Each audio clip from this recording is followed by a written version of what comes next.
மதுரை வடக்கு தான் இப்போதைக்கு நம்முடைய லட்சியமே. மதுரை வடக்கு நம்முடைய லட்சியம்.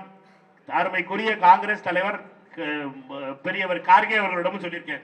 மதுரை வடக்கு தான் காங்கிரஸ் கட்சியினுடைய லட்சியமான இடம். அந்த இடத்துல PLA 2 எத்தனை போட்டு தெரியும், காட்டியில 257 பூத்து புள்ளதுக்கு ரெடி பண்ணிட்டாரு. அதனால 25ஆம் தேதிக்குள்ள அங்கேயும் கூட்டம் போட்டுரும் சொல்லியிருக்காரு. அதனால நம்மை பொறுத்த மட்டும் சப்மிட் பண்ணி வாங்கிருங்க. கூட்டம் போட்டு காட்டணும். கூட்டம் போட்டு எல்லாருக்கும் நம்ம கூட்டம் போட்டு காட்ட வேண்டியது நம்முடைய கடமை என்பதை சொல்லி உங்கள் அத்தனை பேரும் நம்மை பொறுத்த மட்டும் PLA 2 கூட்டம் போட்டு கரெக்டா காட்டி நம்ம பொறுத்த மட்டும் நம்ம இந்த ஆள் இல்ல அது இல்ல இது இல்லன்னு கதை சொல்றவங்க எல்லாம் நம்ம வாய மூடணும்னா நம்முடைய பலத்தை காட்டணும். நம்மகிட்ட காசு இல்லாம இருக்கலாம், நம்மளை பொறுத்த மட்டும் காசு இல்லாம இருக்கலாம், பிரியாணியும் மேக்ரோனும் சேர்த்து கொடுக்கறதுக்கு காசு இல்லாம இருக்கலாம். ஆனா நம்மளுக்கு வடை டீ கொடுக்கறதுக்கு காசு இருக்குல்ல, அதுக்காக நம்மளை பொறுத்த வடை டீலையாவது வண்டியை ஓட்டுவோம். அதனால நம்ம வடை டீல வண்டியை ஓட்டுவோம். அதனால எல்லாரும் சேர்ந்து தயவு செய்து இது நடப்பது நம்முடைய தன்மானத்தை காப்பதற்காக. நம்முடைய தன்மானத்தை நம்மகிட்ட ஆள் இல்லை, காங்கிரஸ்ல ஆள் இல்லை சொல்ற யாருக்கா இருந்தாலும் திருப்பி சொல்றது பயம் இருக்கணும். என்னை பொறுத்த மட்டும் தலைவர் கார்கே அவரிடம் சொன்னேன், நீங்க எந்த சீட்டு கொடுக்குறீங்களோ இல்லையோ மதுரை வடக்கு வாங்கி ஆகணும்.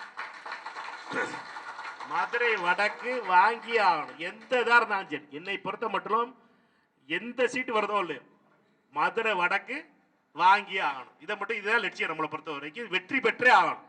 மதுரை வடக்குல இருந்து சட்டமன்ற உறுப்பினராக காங்கிரஸ் கட்சிக்காரங்க தான் போகணும். அதற்காக நாம் முழுமையாக உழைப்போம். முதல்ல போன தடவை 2016 குறுகிய வாக்கு வித்தியாசத்துல தோல்வியிலிருந்து அருமை சகோதரர் கார்த்திகேயன் இருக்காரு. அவரை பொறுத்த மட்டும் அங்கேதான் மாமன்ற உறுப்பினராக தேர்ந்தெடுக்கப்பட்டிருக்கிறார். அவர் தான் ஃபர்ஸ்ட் எலிஜிபிள் கேண்டிடேட். அதனால அது நம்ம கேண்டிடேட்டை சொல்ல முடியாது. அதனால காங்கிரஸ் தலைமை அறிவிக்கும் போது அதை பத்தி பேசுவோம். நம்மை பொறுத்த மட்டும் உங்க எல்லாருடைய ஆதரவும், அவரை பொறுத்த மட்டும் அவரும் PLA 2 போட்டு நம்ம ட்ரைனிங் கேம்ப் வச்சு எல்லார் கையிலையும் புது ஓட்டர் லிஸ்ட் 18ஆம் தேதி வந்துடும். ஓட்டர் லிஸ்ட்டை கையில கொடுத்து புது ஓட்டர் லிஸ்ட்டை கொடுத்து வீடு வீடா போய் நம்ம காங்கிரஸ் வாக்காளர்கள் மற்ற புதிய வாக்காளர்களை சந்திக்கிற பணியை பார்க்கணும் என்பதை மட்டும் சொல்லிக்கொண்டு, நம்முடைய லட்சியம் என்பது மதசார்பற்ற தமிழகத்தை மதசார்பற்ற தமிழகமாக காக்கணும். மதசார்பற்ற தமிழகமாக காக்கணும்னா நாம் எல்லாரும் ஒற்றுமையா இருக்கணும். நம்ம எல்லாரும் பாஜகவை எதிர்த்து நிற்பவர்கள். நம்ம எந்த நேரத்திலையும் நம்ம பாஜகவோட சமரசம் பண்ணாதவங்க.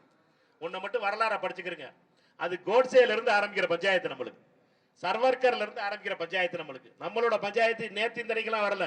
சைடு வாங்கிட்டு நம்ம போயிட்டு அந்த 3 கல்கையை தள்ளி வச்சுட்டா நாங்க எங்களோட கூட்டணி வச்சுக்கிறோங்க, அவர் நல்லவர் இவர் நல்லவர், அந்த கதையெல்லாம் கிடையாது. எல்லா பாஜக காரனும் கேட்டவன் தான். எங்களை பொறுத்த மட்டும் அது வாஜ்பாயா இருந்தாலும் சரி, மோடியா இருந்தாலும் சரி, அத்வானியா இருந்தாலும் சரி, எல்லாரும் ஒரே குட்டையில உருண மட்டதான். எங்களை பொறுத்த மட்டும் மதவாதிகள் அவர்கள், மதத்தை வைத்து அரசியல் செய்பவர்கள், அவர்களை எதிர்த்து நாங்க உயிரை கூட கொடுக்க ரெடியா இருப்போம். தமிழகத்துல பாஜக வரவிடாமல் கால் ஊன்ற விடாமல் அவர்களை அழிப்பதற்காக என்ன தியாகத்தையும் காங்கிரஸ் கட்சி செய்யும் என்பது. பிளே ஸ்டோர் மற்றும் ஆப் ஸ்டோரில் இருந்து பாலிமர் செயலியை QR கோடு மூலம் பதிவிறக்கம் செய்யுங்கள். செய்திகளை உடனுக்குடன் பெறுங்கள்.